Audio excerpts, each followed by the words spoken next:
Pavilion, and I'm the Executive Director at Shirleys House of Hope.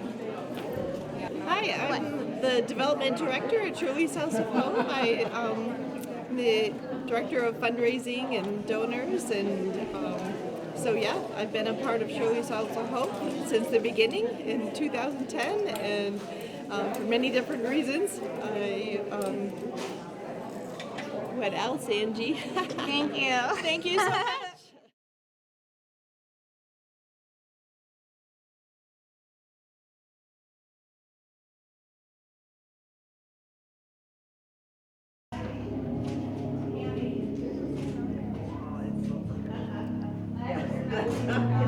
I am not. Hi. Hi. What's your names and what do you do? Are you really filming? Yes. Oh. My name's Kathy. I'm the program director at Shirleys. My name is Lisa, and I'm a volunteer at Shirleys. And how long have you been volunteering? Not long. Off and on for a couple of years. Okay. Kathy, how long have you been directing Shirley's House of Hope? 7 or 8 years. What's your name? Dean, and I'm at Shirley's House of Hope. How long have you been at Transitional. Shirley's? I will be there 2 years come July 4th. And how long have you been sober? It will be 2 years on Labor Day weekend. Congratulations. Thank you. Thank you so much for coming out today. It's a beautiful day, so thank you for sticking around. And this isn't the only race we're running, is it? At Shirley's House of Hope, we're helping those run a race every day. And so I'd like to introduce to you a couple amazing ladies that have come through the program. And Dean, are you back? Are you still running a race? There she is. So I'd just like to introduce Dean. So Dean is at the transitional shelter, and she is doing amazing and working. And so I just want to share with you why we do what we do and why we're running today. And so thank you for running for hope. And so I just want you to know that you are the hope for these ladies, and so she can share her journey with you. Okay, I was last, but I made it.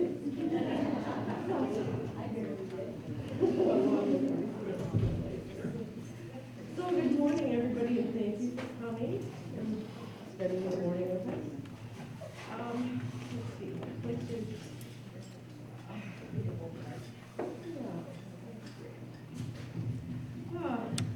As you know, I'm a resident at the Transition House at Shirley's, and I've been there for almost a year. It'll be a year in July 4th, actually. 4th of July, it's over. All kinds of special fireworks for me. Just to start out, my life was pretty average. I had a pretty normal childhood. Started working at 16, graduated, married, pretty average. Started a family. Then a few things happened. My husband of 25 years passed away of a heart attack. And then so I was left alone with only, at the age of 48, with 2 young children. I began to drink a little more than necessary to relax, numb, cope, and soothe the pain of grief, reduce anxiety, and not think about the sadness and depression that I was experiencing. I realized that I was losing control of my life. A few drinks a week turned into daily drinking and eventually turned into maintenance drinking throughout the day just to function. I had a few attempts at sobriety, but each time I fell back into the disease faster and deeper than the time before. My first attempt at sobriety came when I discovered I had developed breast cancer. At the age of 53, I chose life and fought back with the support of family and friends. It was caught early, and after chemo and lumpectomy and radiation treatments that kept me busy and focused, I moved on with my life, what I hoped would be a new renewal. During that time, I also started going back to church. A start in a new direction, but I was missing something. Slowly, I fell back into a pattern of destructive drinking. As I fell faster and deeper into destructive behavior, this was during COVID. So, like everyone else, I became isolated and alone. And drinking was how I spent the epidemic. Now, keep in mind, I was raising a faith-based home with a large, loving family who remain very close to this day.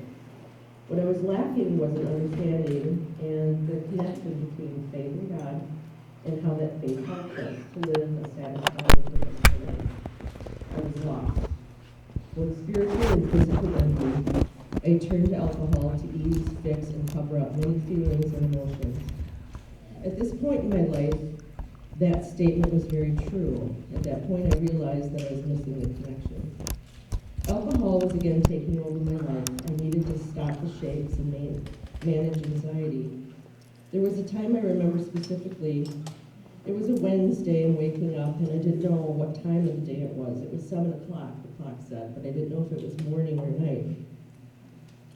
Imagine waking up and then I sat there and anxiously watched for the sun to rise or set. And thank God I didn't lose 2 days, but that's the reality of the disease. It takes things from you. At my lowest point, I was not able to keep a job, evicted from my apartment, losing the trust of family and friends. My life had become unmanageable and I was powerless to stop it by myself. Physically, I was deteriorating, becoming violently ill if I stopped drinking, even had a couple of seizures. My family gave me the ultimatum: go to Shirley's House of Hope and get the help or cut all contact. I remember my brother handing me the phone at a family meeting, which was my intervention, and saying, "You call right now or we're not going to help you." Alcoholics Anonymous' big book describes addiction as cunning, baffling, and powerful. And this is certainly true for me. It was then that I, number one, admitted I was powerless over alcohol, that my life had become unmanageable. Number two, came to believe that a power greater than myself could restore my sanity. And three, made the decision to turn my life, my will in life, over to the care of God. 9 months is a long commitment, and I was scared to death of recovery. What people would think of me, how I would come out of this tunnel of despair and hopelessness. Shirley's House of Hope staff pulled up beside me and helped me to rediscover the loving power and stability that God has in all of our lives. At age 55, I had lost everything. I lost my home, my job, my husband, my car, my license, nearly lost the rest of my family. Looking forward to adulthood and independence again, Shirley's House of Hope helped guide me and helped me set boundaries and personal goals. I was able to look forward and find a job, save money, purchase a car, and move into the transitional house on the 4th of July, as I said.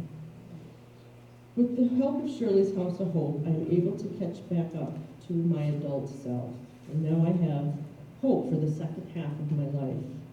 I often think of the Five for Fighting song lyric, when you only have 100 years to live.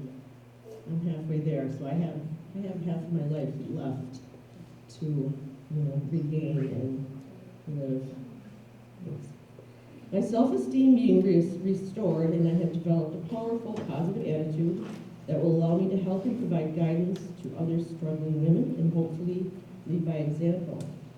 Above all, I am grateful to God, Shirley's House of Hope, and AA supporting my sobriety. Because of the support, I was able to do something that I could not do for myself. Stay on the road to recovery and continue on this journey. I'd like to give a special thanks to a trio of women that have helped me and been instrumental in my recovery. Kathy, Inga, and Anna, know who you are, and the trifecta of guidance for me. Thank you all.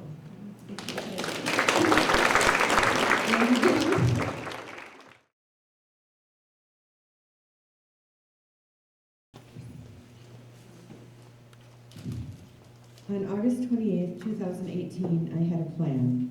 But as I found out that day, God had a plan for me too. On that day, I was released from spending 7 years in prison, falling down a dark hole as each year passed. I had no family or friends. My son was young, and I had hurt him so badly by my choices. He never wanted to see me or have anything to do with me again. As each year passed, I continued to lose hope. I was nothing but number 143785, or Johnson. You have no other identity, never being addressed by your first name. No physical touch, hugs, or anything else.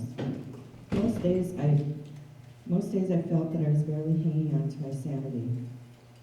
On August 28, 2018, I was going to be released, but reality was I had nowhere to go, no one to pick me up, no one to call. I was literally alone in this world. I had nobody and nothing. My worldly possessions consisted of a small cardboard box filled with papers, a small fan, and the gray t-shirt and shorts they gave me to wear with tennis shoes that had no shoelaces. There was no hope left for me. It was beyond painful. I couldn't even cry tears anymore. So my plan was to go back to Marshfield, cash the little check I received, get something good to eat, get a cheap motel room, and kill myself. I mean, who would have even known or even cared? But that was not God's plan. My agent picked me up that day. When we got to her office, I was anxious to leave to get on with my plan. But she said to me, "Have you ever heard of Shirley's House of Hope?" I said, "No." She said she was going to take me there for a few days. And as we were driving, she looked back and said, "By the way, are you religious?" And I kind of laughed and said, "Not really." That was God's plan. That was the beginning of my relationship with the Lord. Being at Shirley's gave me a sense of peace and clarity. On October 17th, with Carol Sheehan, I accepted Jesus Christ as my Lord and Savior. I learned how to pray, had Bible studies, attended church, and had many different groups. I received my very first Bible of my own, and have developed lifelong relationships with some of the students, mentors, and teachers I was there with. Without Shirley's, my life would not be what it is today. I was given love and support. On Mother's Day, 2019,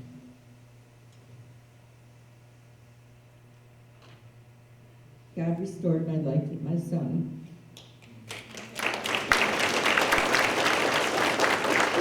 And it's flourished from there. Another blessing is the opportunity God provides for me to give back to Shirley's by serving the women there today. God led me to Shirley's House of Hope that day. Thank goodness we'll never know what would have happened had Shirley's not been there.